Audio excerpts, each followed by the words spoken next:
जब हम खत्म होंगे तो मेरे साथ ही मेरे कार्य खत्म होंगे।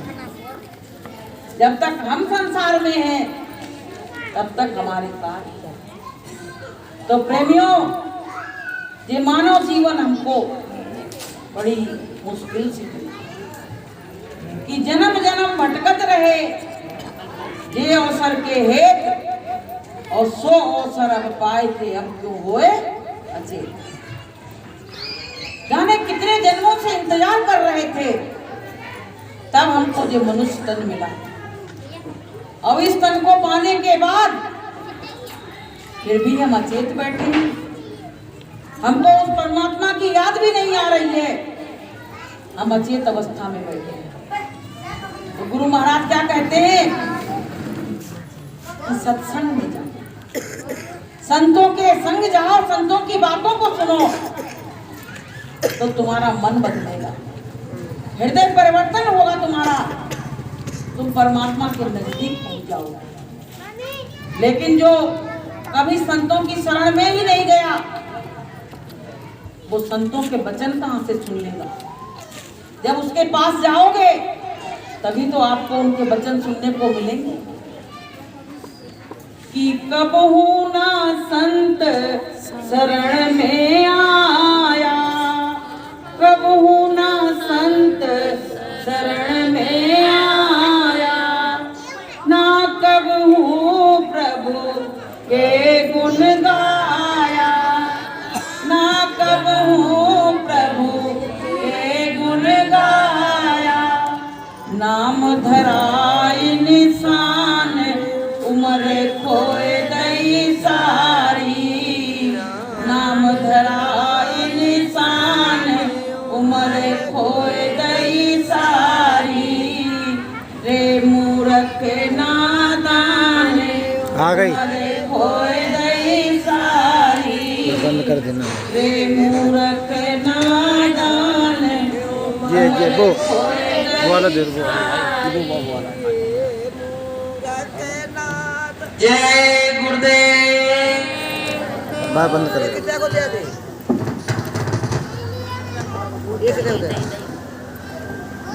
बड़ा डोरी रे मूर्ख नादान उम्र खोए दई सारी, रे मूर्ख नादान उम्र खोए दई सारी। कहते ये मूर्ख इंसान, लाल तुमने अपनी पूरी जिंदगी खत्म कर दी और कभी संतों की शरण में नहीं आया। ये कैसा दुर्भाग्य है कि कभी तुमको संतों के वचन अच्छे नहीं लगे, कभी तू संतों की शरण में नहीं आया। कितना दुर्भाग्यशाली जीव है।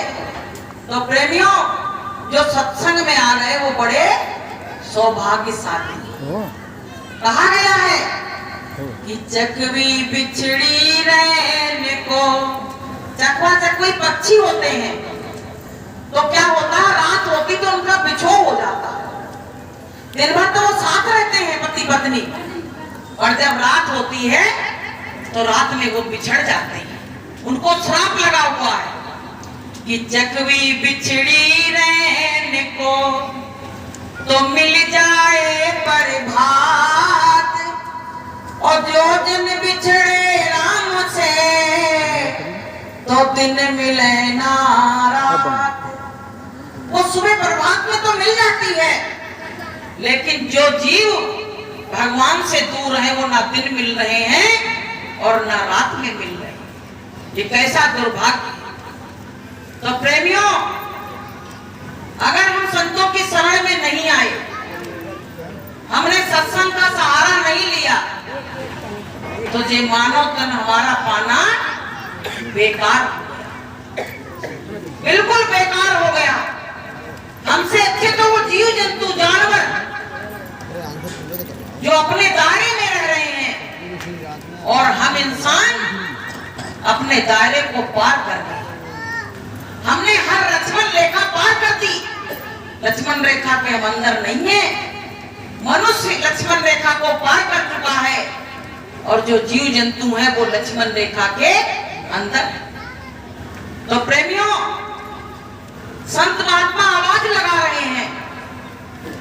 कि लूट सके तो लूट ले बंदे, शोर मचाऊं गली गली। लूट सके तो लूट ले बंदे, शोर मचाऊं गली गली। गुरु नाम के हीरे मोती मैं बिखराऊं गली गली। गुरु नाम के हीरे मोती मैं बिखराऊं गली गली। लूट सके तो लूट ले बंदे, शोर मचाऊं गली गली। और क्या कहा है कि जिन जिन ने लूटे मोती वो तो माला माल हुए। जिन जिन ने लूटे मोती वो तो माला माल हुए। जो माया के बने पुजारी आखिर में कंगाल हुए।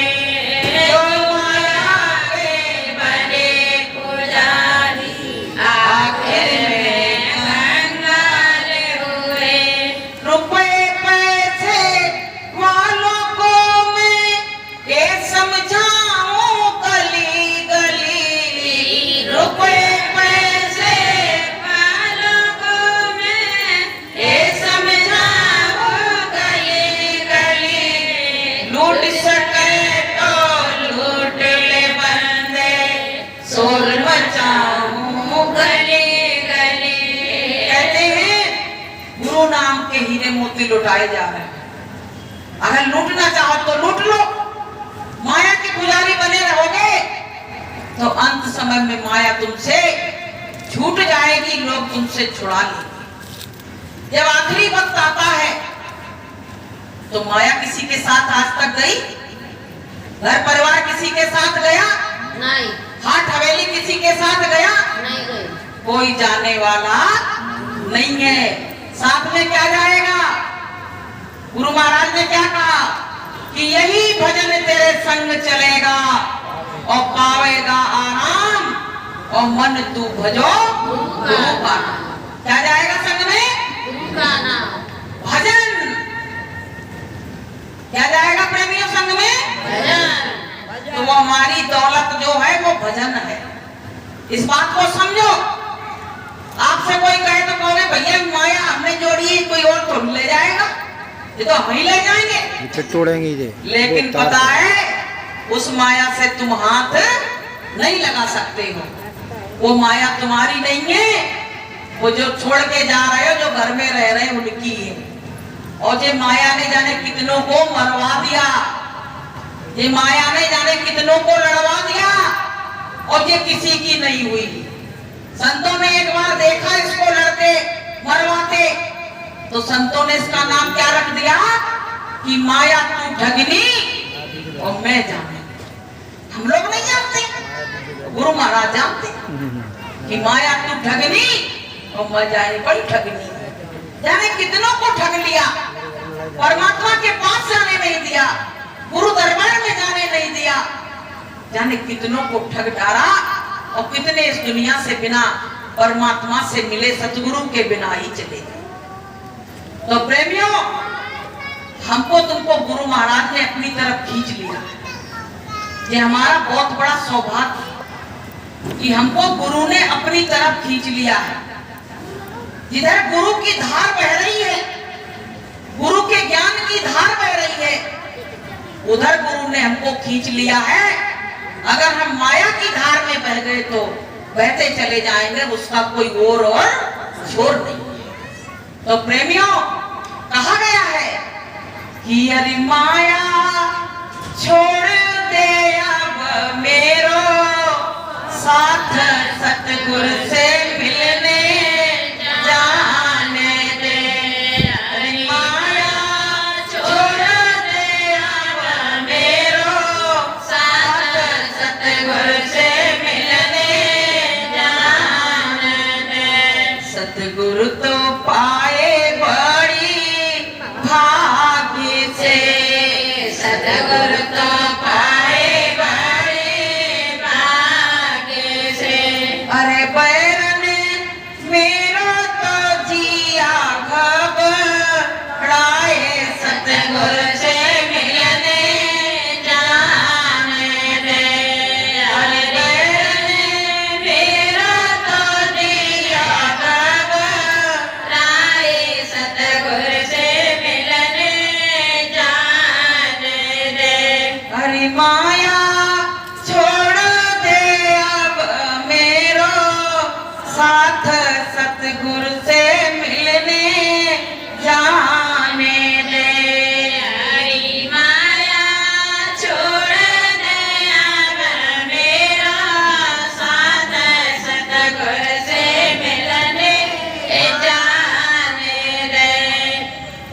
क्या कह रहा, अरे माया अब तो तू मेरा साथ छोड़ दे, कम से कम अपने गुरु से मिलने जा रहे हैं, तू मेरे पीछे पीछे क्यों लगी हुई है? हमको तो बड़ी भाग्य से सतगुरु का दरबार मिला और फिर भी तू मेरा पीछा कर रही है। तो प्रेमियों, जब हम गुरु के सामने जाते हैं तो माया का जो प्रवाह, जो तेज प्रवाह बह रहा है, वो थोड़ा सा धीमा पड़ जाता है, धीमा पड़ जाता है, क्योंकि गुरु का उसको डर हो जाता है, तो वो थोड़ा उसका प्रवाह धीमा हो जाता है। तो प्रेमियों, इस संसार में आए क्या किया? जैसे कोई कहता है हमको चौराहे पे जा रहे थे, उधर से डकैत आए, हमको लूट लिया, यही तो कहते हैं। और बहुत लोग क्या कहते हैं, मेरे घर में हम घर पे नहीं थे, मेरे घर में चोरी हो गई, ये भी कहते हैं। अब इस चोरी का तो इतना बड़ा दुख है कि मेरे घर पे डकैती पड़ गई, चोरी हो गई और जितना माल धन कमाया था सब चला गया। लेकिन हमारे इसके अंदर 5 चोर बैठे हुए, काम क्रोध लोभ मोह अहंकार, ये हमको दिन और रात लूटे ले रहे हैं, लेकिन हमको उसकी चिंता नहीं है। उस चोर को तो हम पकड़ लेंगे, लेकिन इस चोर को कौन पकड़ेगा? इस चोर को आज तक कोई पकड़ पाया? इस चोर ने जाने कितनों के जीवन बर्बाद कर दिए, कितनों के जीवन इस चोर ने बर्बाद कर दिए। तो प्रेमियों, जो तुम्हारा धन माल खजाना लुट गया है, वो तो एक बार उसकी पूर्ति भी हो जाएगी, लेकिन ये जीवन की जो सांसें चली गई, जिसमें तुमने परमात्मा की भक्ति नहीं कर पाई, ये तुमको दोबारा मिलने वाली नहीं है। स्वामी जी क्या कहते हैं कि दिन रूपी सफेद चूहा और रात रूपी काला चूहा तुम्हारे जीवन की डोर को कुतर कुतर के खा रहा है। और हम पता क्या कर रहे हैं, हम कहते हैं आज मेरा भैया जन्मदिन मना रहे हैं, वो काल को अपनी तरफ खींच रहा है, और हम कहते हैं मेरा 50वां जन्मदिन आ गया, बड़े खुश हो रहे हैं। अब बचे कितने दिन वहां जाने के लिए? कितने दिन बचे? उधर भी तो कोई रास्ता है, मरघट की तरफ जाओगे कब? वो भी तो दिन आने वाले हैं। तो काहे की खुशी मना रहे हो? इस बात की खुशी मना रहे हो? प्रेमियों, ये संसार अधूरा है, अतृप्त है, इसमें आज तक किसी की तृप्ति नहीं हुई है। चाहे जितना पैसा कमा लेना, चाहे जितने रुपए कमा लेना, चाहे जितने मकान बना लेना, लेकिन आपको तृप्ति कभी हो नहीं सकती, क्योंकि आपको हम बताएं, जो चीज तृप्त कर सकती है उससे हम दूर हैं, और जो अतृप्त करती है उसके हम पास हैं। तो हम कैसे भाई, हमारी प्यास कैसे बुझेगी? हमको प्यास लगी है और प्यास प्यास चिल्ला रहे हैं, लेकिन कुआं पास में है, उसके पास नहीं जा रहे हैं, तो हमारी प्यास कौन बुझाएगा? कोई बुझा सकता है? तो प्यासा जब तक कुआं के पास नहीं जाएगा, तब तक प्यास बुझने वाली नहीं है। तो प्रेमियों, हमको तुमको अपने तलाश करो, कोई ऐसे संत सतगुरु मिल जाए जैसे हम लोगों को मिल गए हैं। आप लोग भी तलाश कर लो, जिनने जिनने गुरु नहीं बनाया है, तो आपको आपकी जो प्यास है जन्म जन्म की, वो सतगुरु बुझा देंगे। गुरु बार बार जगाने का काम करते हैं और हम लोग बार बार सोने का काम करते हैं। गुरु महाराज क्या कहते थे, बच्चों 10 वर्ष देते रहना और लेते रहना, इससे तुम्हारा साधन भजन बनता रहेगा। यही बात तो कहते थे। कहा गया है, सतगुरु के दरबार में और जइयो बारंबार, और भूली वस्तु लखाई दे और परम गुरु दातार। जिन चीजों को हम भूलने लगते हैं, उन चीजों को गुरु दरबार में जाके याद आ जाता है। इसीलिए संतों ने कहा है, गुरु के दरबार को कभी छोड़ना नहीं और बार बार उसके चक्कर काटते हैं। वहां जाते रहोगे, आते रहोगे, दरस परस से सब समस्या का समाधान हो जाएगा। तो प्रेमियों, हमको माया ने ऐसा जाल बिछाया है, उसमें हमको जैसे शिकारी आता है ना, तो चिड़ियों को पकड़ने के लिए जाल डाल देता है, और चिड़िया बेचारी वो चुग्गा चुनने के लिए आती है और उसी जाल में फंस जाती है। अब वो शिकारी बड़ा खुश होता है, कहता आज तो बहुत सारा शिकार मिल गया, आज तो मेरी बड़ी इनकम होगी। ऐसे वो काल है, काल ने ऐसा फंदा डाला हुआ है कि जीव बिना गुरु दर्शन के, बिना सत्संग के इस दुनिया को छोड़ के विदा हो जाता है। तब काल बड़ा खुश होता है, कहता हम तो अपनी बाजी जीत गए।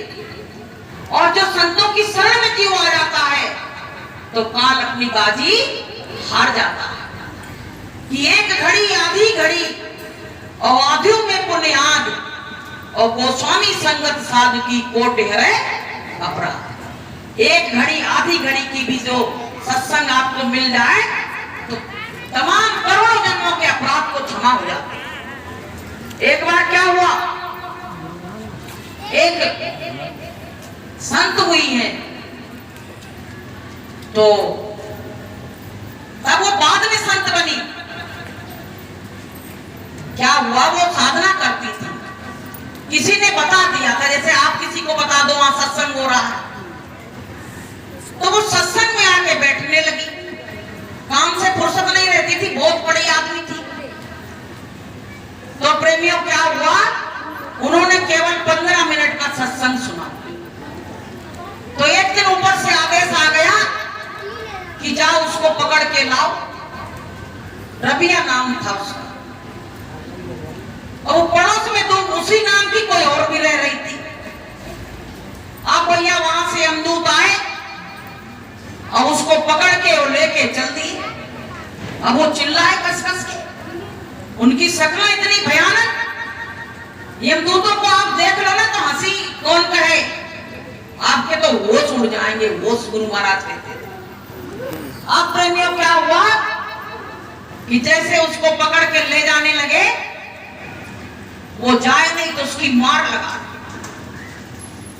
जब जाते जाते एक नदी पड़ी, कहते वो बैतरनी नदी पड़ती है, गौदान कराया जाता ना यहाँ की गैया भैया दान कर दो और इसी गैया पे बैठ के बैतरनी नदी पार हो जाएगी।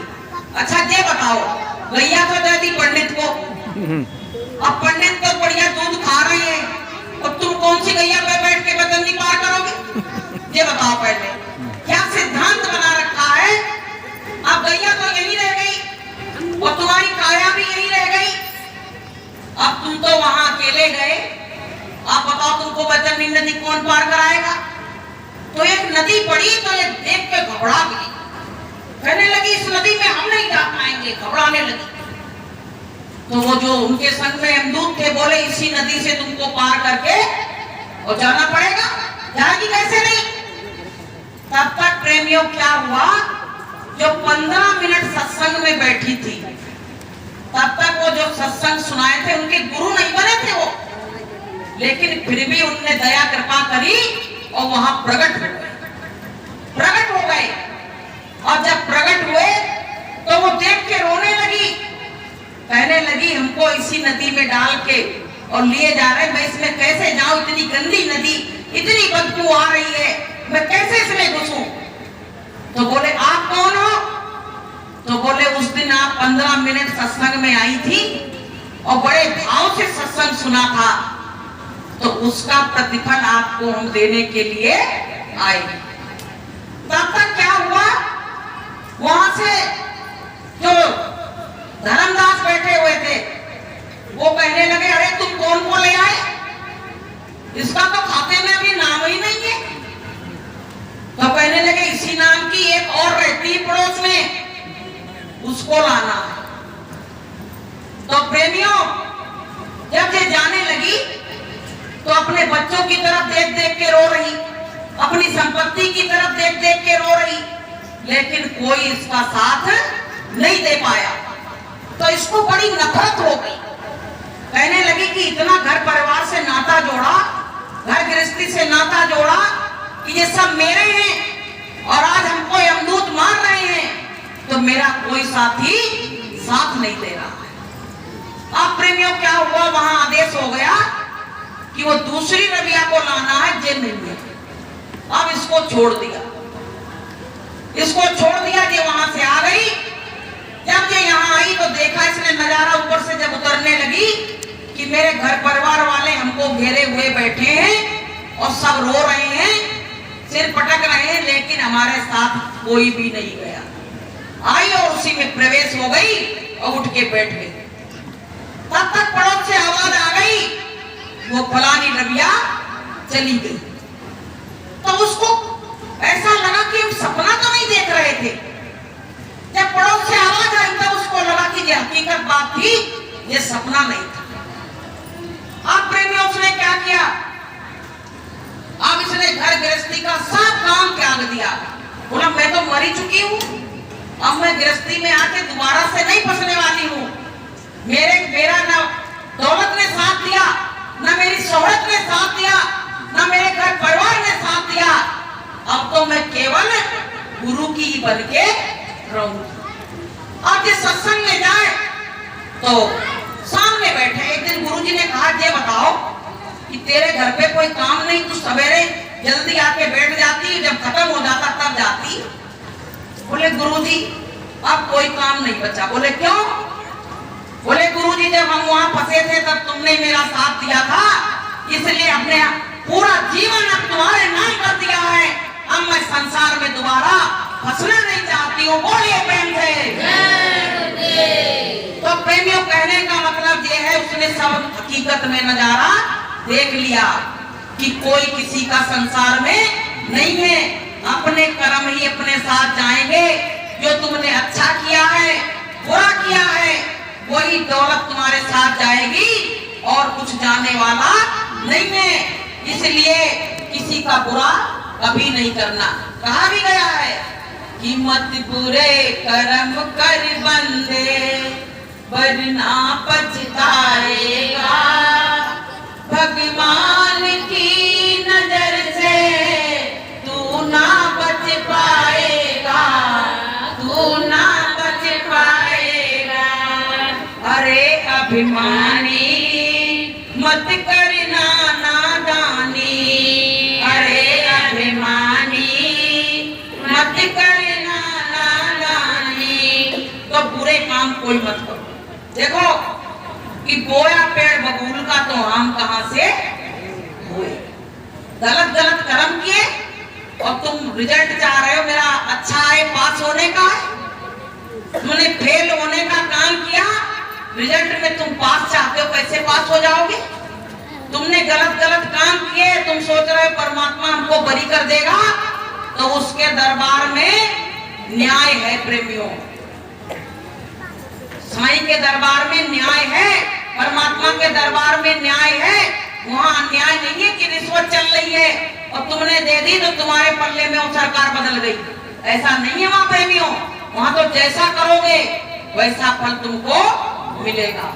इसलिए प्रेमी भाई बहनों, ये शिक्षा हमको कहानी शिक्षा क्या देती है कि हम भी गुरु के चरणों में इसी तरह से लिपट जाएं। क्योंकि जब तक गुरु के चरणों के आशिक नहीं बनोगे, गुरु के चरणों में लिपटोगे नहीं, तब तक गुरु की दया हमारे ऊपर होने वाली नहीं है।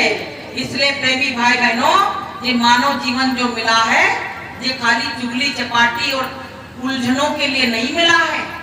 ये जैसे कांटे में कोई अपनी साड़ी फंस जाए तो जब छुड़ाते हैं ना तो वो फट जाती है। ऐसे जो संसार में हम फंसे हुए हैं, अब एकदम से इसमें से हम छूटना चाहे ना तो हम छूट नहीं पाएंगे। तमाम नाते रिश्ते जब टूट जाएंगे, सब हमसे खपा हो जाएंगे, तब हम संसार से निकल सकते हैं, वरना हम निकल नहीं सकते हैं। तो प्रेमियों, ये बहुत बड़ा फंसाव हमको हो गया संसार से। जब हम आए थे तो मेरा किसी से कोई नाता था? जब हम आए थे संसार में तब मेरा कौन यहाँ था? जब हम पैदा हुए तो हम चिल्ला रहे थे कहाँ कहाँ कहाँ, यही तो कह रहे थे कि हम कहाँ आ गए, हम कौन से सुख में थे और हम कहाँ आ गए, यही तो चिल्ला रहे थे। लेकिन जब परमात्मा ने हमको यहाँ संसार में डाला तो माया ने हमको चारों तरफ से घेर लिया।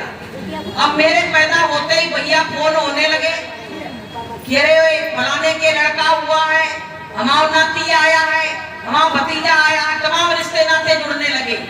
लेकिन वैसे मेरा कोई रिश्ता नाता संसार से नहीं था। तो प्रेमियों, इन रिश्तों नातों ने हमको परमात्मा को भुला दिया कि भूमि गिरत जिन डाबर पानी और जिन जीवे माया लिपटानी। जैसे जीव जिस संसार में आया तो माया ने तुरंत उसको चारों तरफ से घेर लिया। तो प्रेमियों, अब हम छूटे कैसे? बंध तो गए, लेकिन छूटे कैसे? तो कहते हैं कि छुड़ाने वाला कोई मिल जाए तभी तो तुम बंधन से छूट सकते हो, मुक्त हो सकते हो। लेकिन छुड़ाने वाले तो है नहीं और इस बंधन में बांधने वाले हमको बहुत मिल जाते हैं। एक महात्मा जी एक राजा के यहाँ कथा करने जाते थे, तो बहुत दिनों से कथा करते थे, तो उनको 2 सोने के सिक्के वो कथा करने के बाद देते थे। एक दिन राजा का दिमाग सटक गया, कहने लगे महात्मा जी तुम इतने दिन से कथा सुना रहे, मेरे हृदय में कोई परिवर्तन नहीं हुआ, तुम कैसी कथा सुना रहे हो? मेरे दिल में परमात्मा के लिए इतना भी भाव नहीं जगा, तुम कैसी कथा सुना रहे हो? ऐसा करना, कल से बिल्कुल कथा सुनाने नहीं आना। किसी ने कह दिया इसको रोज 2 सिक्के क्यों देते हो, इसको कुछ नहीं आता। अब भैया ये तो पंडित जी उदास हुए जा रहे, रास्ते में एक महात्मा जी मिले। ये पंडित जी महाराज राम राम। पंडित जी बोले काहे की राम राम, रोजी रोटी गई, अब क्या राम राम? बोले क्या हो गया पंडित जी?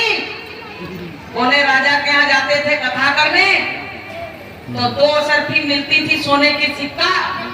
अब पंडित जी ने कह दिया मेरा हृदय परिवर्तन नहीं हो रहा, तो उन्होंने हमारा आज से काम खत्म कर दिया, आप कथा नहीं सुनेंगे ना आपको देंगे।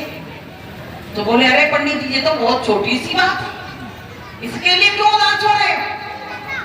तो बोले तो क्या करना चाहिए? बोले तुम चलो राजा के यहाँ और हम भी चल रहे हैं, वही फैसला करेंगे तुम्हारा। आप प्रेमियों राजा के दरबार में पंडित को ले गए और एक रस्सी लाए, तो राजा से कहा, पंडित को बांध दिया हाथ और राजा के हाथ बांध दिए। अब कहने लगे तुम इनका हाथ खोलो, उनसे कहे तुम इनका खोलो। तो कहने लगे खोले कैसे, जब दोनों के बंधे तो खोले कैसे? तो बोले नहीं खोलो, तुम तो बहुत दिनों से पूजा पाठ कर रहे, तुमको खोलना नहीं आया अभी तक। तो बोले हमारा हाथ खोल दो तो हम खोल दें। बोले हाथ नहीं खुलेंगे पर इनको खोलना है तुमको। तब प्रेमियों राजा कहने लगा कि बताओ जब हाथ बंधे तो कैसे खोले? तब संत ने कहा कि जो जाने सो देहि जनाई, जानत तुम्हें तुम्ही होई जाई। जो जानेगा वही तो तुमको जना पाएगा, जो छूटा हुआ होगा वही तो तुमको छुड़ा पाएगा। जो तुम भी बंधे हो वो भी बंधा है, तो तुम्हारा हृदय परिवर्तन कैसे हो? तो प्रेमियों कहा गया बंदे कर तू बंदगी और तब पावे भगवान, और कर सेवा निर्बंध की तो पल में ले उबार। कहते हैं बंदगी भगवान की कर और सेवा भगवान की कर, गुरु की कर, तो पल भर में तुमको इस संसार से उबार देगा। तो प्रेमियों राजा की तब समझ में आया कि जैसा देखा वैसा मैं था, इसीलिए मेरा हृदय परिवर्तन नहीं हुआ। तो राजा ने कहा अब क्या करना चाहिए महात्मा जी? तो महात्मा जी ने कहा कि कोई जैसे दिया जलता है ना, तो उससे हजारों दीपक जल जाते हैं अगर जला दिए जाए, उससे लगा दिए जाए। ऐसे जो जगह सतगुरु से मिलकर के, जगह दीपक से मिलकर के हजारों दीप जलते हैं और जगह सतगुरु से मिलकर के हजारों जीव जगते हैं। हजारों जीव जग जाते हैं अगर जगह सतगुरु मिल जाए, जैसे जब गुरु महाराज बैठे। तो प्रेमियों जब जगह के पास जाओगे तभी तो जगाएगा। सोते के हुए पास चले गए तो क्या जगाएगा? तो कहने का मतलब ये है जब खुद को इस संसार से निकलना आ जाए तब तुम उनको सुनाने जाओ कथा वार्ता, नहीं तो जब तुम खुद नहीं निकले हो तो तुम उनको क्या सुना पाओगे? तो प्रेमियों, कहने का मतलब ये है ये छोटी छोटी कहानियां हमको थोड़ी शिक्षा देती है कि हमको किस तरह से रहना चाहिए। तो प्रेमी भाई बहनों, हमको तुमको संतों की शरण लेना बहुत जरूरी है। जब तक संतों की शरण में नहीं जाओगे कि बिनु सत्संग विवेक न होई, गुरु कृपा बिन सुलभ न सोई, सत्संग जल जो कोई पावे, मैं लाई सब कट कट जावे। कहने लगे बिना सत्संग के विवेक नहीं आएगा, और जब तक सत्संग का विवेक नहीं आएगा और उसका जल तुम्हारे ऊपर नहीं पड़ेगा ज्ञान का, तब तक तुम्हारी पहलाई कटने वाली नहीं है। इसलिए प्रेमी भाई बहनों, हमको तुमको सत्संग में आना बहुत जरूरी है। ये सत्संग क्या है? एक पाठशाला है। यहाँ तुमको आत्मा और परमात्मा के बारे में जानकारी दी जाती है। तो प्रेमियों, ये किराए का मकान टूटने वाला है। भाई देखो, अभी मास्टर जी ने बताया था कि 100 साल की उम्र कलयुग में बताई गई है। 100 साल का अगर कलयुग में कोई हो गया ना, तो लोग उसको बड़ी ऐसी नजर से, वक्र दृष्टि से देखने लगे। ऐसा का खाना जो इतना 100 साल तक जिया है, बताइए। मतलब वो तो बेचारा जी रहा है, लेकिन लोग उससे जलन कर रहे हैं कि मेरी तो 50 में मौत होने वाली है और ये तो 100 साल का बैठा है। हम कह रहे जी पिंड वाले बाबा है ना, इनकी 200 साल की उम्र लग रही है, ऐसे ही होगी। 100 की नहीं, 200 साल की, क्योंकि उनकी अभी प्रार्थना सुनी तो उनसे कमजोर लग रही है। इनकी उम्र तो 200 साल हो जाए तो ज्यादा ही अच्छा है। तो प्रेमी भाई बहनों, कहने का मतलब ये है कि हमको तुमको अपनी उम्र का हिसाब से हमको बदल जाना चाहिए। उम्र के हिसाब से हमको बदल जाना चाहिए। देखो एक बार क्या हुआ, राजा दशरथ थे तो अपनी हजामत बना रहे थे, दाढ़ी बना रहे थे, तो उसमें से एक सफेद बाल निकला। तो जब वो बाल देखा तो कहने लगे कि अब हमको राजपाट त्याग देना चाहिए और ये गद्दी अब हमको राम को दे देनी चाहिए। बैराग आ गया उस बाल को देख के, अब मेरा शरीर वृद्ध हो चला।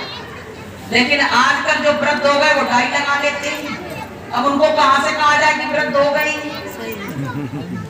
सारी डाई लगा ली, अब उनके तो पूरे बाल काले हो गए, कहां से वो वृद्ध लग रहे हैं? तो काहे को राजपाट त्यागेंगे?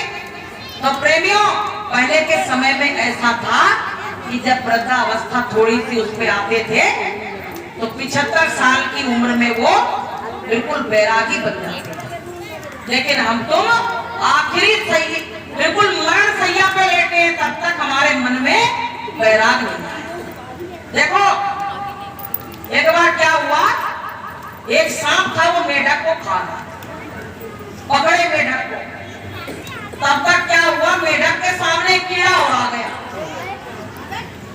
अब वो मेढक क्या कर रहा, वो तो फंसाया है और उस कीड़ा को खाने के चक्कर में मुंह उछका रहा। बताइए, मुंह उछका रहा। तो प्रेमियों, इस संसार में वही हो रहा है कि सुंदर नर्तन पाए के मत करना अभिमान, और काल सभी को खाएगा, क्या बूढ़ा क्या जवान। काल सबको खाने के लिए तैयार खड़ा है।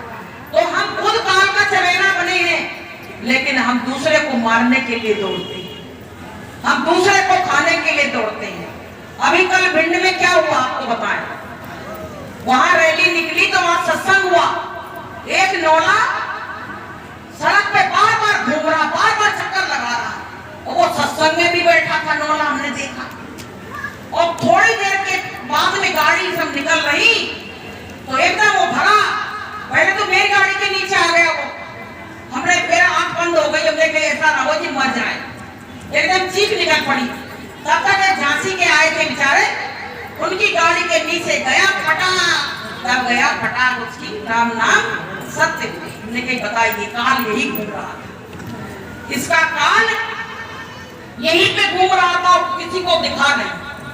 तुरंत वो मर गया, इतना दुख लगा। आपने बताइए कि ये सत्संग सुन के और तुरंत इसकी मृत्यु हो गई। तो हमको पता कौन सी गुरु महाराज की एक कहानी याद आ गई। कौन सी कहानी? कि गुरु महाराज एक बार सत्संग सुनाया करते थे, तो वहां पे एक मौला रोज आता था, श्याम आता था, श्याम। और जैसे इंसान बैठते तैसे वो बैठ के सत्संग सुनता था। तो एक दिन क्या हुआ, सत्संग सुनते सुनते उसकी मृत्यु हो गई। तो गुरु महाराज बड़ी जोर से रोए, रोने लगे। तो लोगों ने कहा, सत्संगियों ने, कि मालिक ऐसी क्या बात हो गई जो आज आप बहुत रो रहे हो? तो कहने लगे कोई बात नहीं, कोई बात नहीं। फिर गुरु महाराज बड़ी जोर से हंसे। तो लोगों ने कहा, मालिक आज ऐसी क्या मौज है जो आप रो भी रहे हो और हंस भी रहे हो? तो बोले आप लोग सुनना चाहते तो सुनो।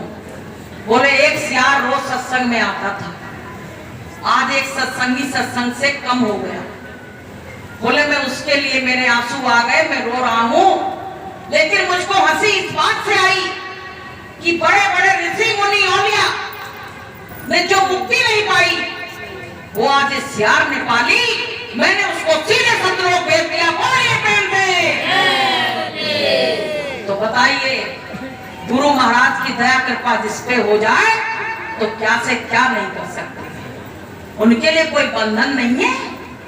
जो जीव गुरु से के हवाले हो जाए और गुरु उस पर दया कर दे तो उसको भगवान भी टाल नहीं सकता है। भगवान भी टाल नहीं सकता है। वो अस्थि भगवान में भी नहीं है। अगर गुरु जो आदेश दे दे, गुरु जो दया कर दे, तो भगवान को भी उसको कबूल करना पड़ता है। तो प्रेमियों, अगर वो सियार की मुक्ति हो सकती है सत्संग में जाने से, ध्यान से सुनने से, गुरु से लगन लगाने से, तो क्या प्रेमियों हम लोग इतने दिन से मालिक के पीछे पीछे लगे हैं, तो क्या हम लोग अगर मन से, तन से, धन से गुरु की सेवा करें, गुरु के लिए सोचें, गुरु के लिए रोएं, तो क्या गुरु हमको मुक्त नहीं कर सकता? वो तो बहुत दाता दयालु है, दया का सागर है। उसके पास तो मुक्ति का द्वार खुला हुआ है। वो जिसको चाहे उसको मुक्त कर सकता है। लेकिन कमी किसके अंदर है? कमी तो हमारे अंदर ही भरी पड़ी है। हम आए तो गुरु के दरबार में हैं और मन हम अपना रख के आए हैं घर पे। कहाँ रख के आए हैं? घर पे रख के आए हैं। शरीर से तो हम आ गए, लेकिन हम मन से यहाँ नहीं आए। और गुरु महाराज कह रहे तुम मन से भी आओ, तन से भी आओ, तब तुम्हारा काम होगा। तो प्रेमियों, हमको जितनी देर सत्संग में आओ, क्या कहा गया कि संत दरस को चालिए और तजमाया अभिमान, और जो जो पग धरनी धरे तो कोटिन यज्ञ समान। क्या कहा गया? बहुत गुण विषय है कि संत दरस को चालिए और तजमाया अभिमान। अभिमान और माया को छोड़ देना चाहिए, तब संत के दरबार में आना चाहिए। लेकिन हमने तो सुना सत्संग है तो तुरंत भगे और चल दिए, लेकिन अभिमान और माया को संग में लेके आ गए। तो प्रेमियों, हमारा सत्संग में आना कोई मतलब का नहीं रहा। तो प्रेमियों, जब तक हम अभिमान को, अपने मान को तजेंगे नहीं, तब तक हम परमात्मा के लायक बन नहीं सकते। ईसा मसीह से एक बार पूछा गया था कि ये बताओ कि जितनी ये जनता आई है आपके दर्शन के लिए, उतने ये सब परमात्मा के पास चले जाएंगे, सबको परमात्मा मिल जाएगा? तो ईसा मसीह ने क्या कहा था कि जो मुझ में भगवान देखेगा उसको ही भगवान मिलेगा और किसी को मिल नहीं सकता। तो बोले कैसे? तो उन्होंने पता है एक बच्चे को उठा लिया गोद में। बोले ये बच्चा जैसे छोटा है, निर्मल भाव का है, ऐसे जब तुम दीन बन जाओगे, छोटे बन जाओगे, निर्मल बन जाओगे, तो तुम परमात्मा के प्यारे हो जाओगे। कि छोटा हो सो प्रभु का होई, और जात पात पूछे नहीं कोई। तो प्रेमियों, हम छोटे बन जाएं तभी हमारा काम बनेगा। तो प्रेमियों, ये जीवन जो मिला है परमात्मा की भक्ति के लिए मिला है।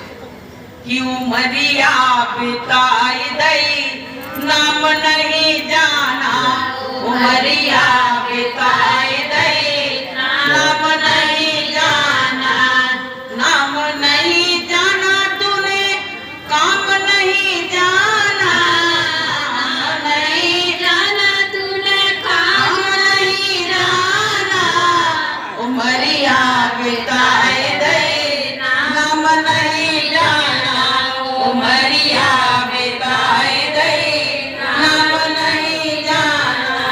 तो प्रेमियों, सारी उम्र बीत गई और हम परमात्मा के नाम।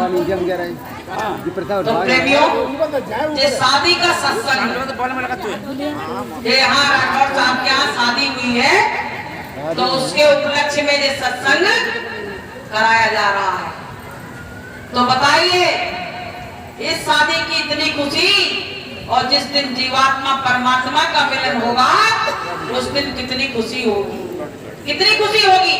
गुरु महाराज कहते हैं ये तो अधूरा काम है, लेकिन जब जीव यहाँ से आत्मा परमात्मा का मिलन होगा तब पूरा काम होगा। तो प्रेमी भाई बहनों, बहुत सौभाग्यशाली बहू है जो सत्संगियों के घर आई। हम तो कहते हैं वो बहुत सौभाग्यशाली जीव है जो किसी सत्संगी के घर प्रवेश करता है। प्रवेश करोगे तो कहते नहीं है कि जब काजल की कोठरी में जाते हैं तो काजल लग जाता है, अगर सत्संग की कोठरी में आएंगे तो सत्संग का भी जल तो हमारे ऊपर पड़ेगा कि नहीं पड़ेगा। तो प्रेमियों, हम तो गुरु महाराज से यही कहेंगे, मालिक ऐसी शादियां सबके घर हो, सबके घर सत्संग करने का अवसर मिले, सबके घर खुशियां आए, सबके घर खुशियां आए, परमात्मा सबको खुशियों से भर दे। तो ये कितना अच्छा जोड़ा देखो परमात्मा ने बनाया, सत्संगी के घर का रिश्ता है। ये कितना सौभाग्यशाली है कि इसके बाद वो सत्संग करा रहे हैं। और लोग बात पता है विदा के बाद क्या करते हैं, पार्टी देते हैं तगड़ी वाली। कौन सी पार्टी? वो वाली जिसमें अंडा तुम भी आ जाओ, मुर्गा तुम भी आ जाओ, और दारू की बोतल तुम भी आ जाओ, वो पार्टी चलती है। लेकिन ये पार्टी में जो आनंद है वो पार्टी पे आनंद आता है प्रेमियों। तो बताइए, ये सत्संगी के घर बच्ची आई है, हम तो गुरु महाराज से यही कहेंगे, मालिक ये भी ऐसे सत्संग में लवलीन हो जाए और उस मालिक से एक दिन इसका मिलन हो जाए। इससे अच्छा कुछ और दुनिया में तुम सब कुछ प्राप्त कर लेना, अगर तुमको सत्संगी नहीं मिले, गुरु महाराज नहीं मिले, सत्संगियों का घर नहीं मिला, तो तुमको कुछ भी नहीं मिला, सब बेकार, सारा धन एक तरफ रख लो। लेकिन ये जो धन है ये बहुत बड़ा धन है। तो प्रेमियों, गुरु महाराज से यही कहेंगे, दोनों की जोड़ी सलामत रहे और खूब फले फूले, और आगे की बगिया इनकी खूब इसी तरह से महकती है।